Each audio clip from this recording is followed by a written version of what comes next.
बिहार में शराब पर पाबंदी लगी हुई है। ये पाबंदी 5 अप्रैल 2016 को लगी थी।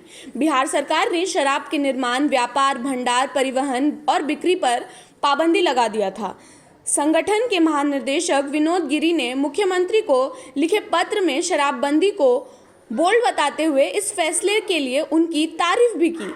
उन्होंने कहा कि आप अपने उद्देश्य को प्राप्त करने में सफल रहे हैं। अब इस पर पुनर्विचार करने का समय आ गया है। हम सभी जानते हैं कि बिहार में जब से शराबबंदी लागू हुई है तब से ऐसा कोई भी दिन नहीं होगा जब आपने किसी शराबी को सड़क पे लेटे हुए नहीं देखा होगा। भले ही बिहार में शराब नहीं मिलती हो, लेकिन कहीं ना कहीं से ये शराबी लोग जुगाड़ करके शराब पी ही लेते हैं।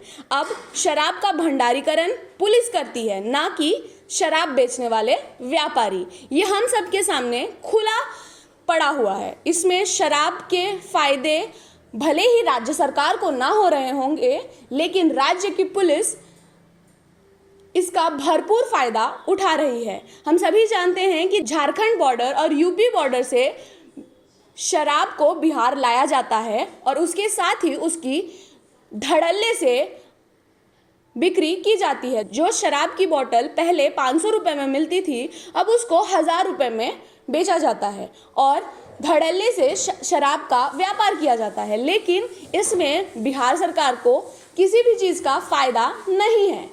यानी कि जब से शराबबंदी हुई है, बिहार सरकार का जो राजस्व में नुकसान हुआ है वो तो हुआ ही हुआ है, लेकिन बिहार पुलिस और तमाम ऐसे लोग जो ब्लैक में शराब बेच रहे हैं उनका तो फ़ायदा हो गया है।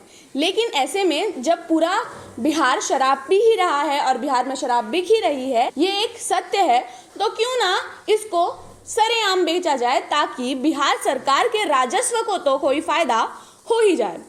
दरअसल इन सब के पीछे एक कारण है, वो ये है कि कोरोना वायरस के कारण राज्य सरकार के राजस्व में भारी कमी की वजह से सरकार एक कदम उठा सकती है। CIBC ने मुख्यमंत्री नीतीश कुमार से बिहार में शराबबंदी पर पुनर्विचार करने का आग्रह किया है। उन्होंने बिहार से नियंत्रित जिम्मेदार तरीके से शराब के व्यापार को अनुमति की मांग की है।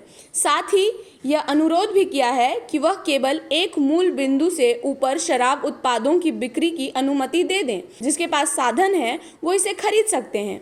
गिरी ने आगे कहा कि सरकार को राज्य आधारित शराब उत्पादों को स्वतंत्र रूप से उत्पादन और निर्यात करने का अनुमति दे देना चाहिए। अगर अनुमति मिल जाती है तो इस राज्य को 6 से 7 हजार करोड़ का राजस्व संग्रह होगा।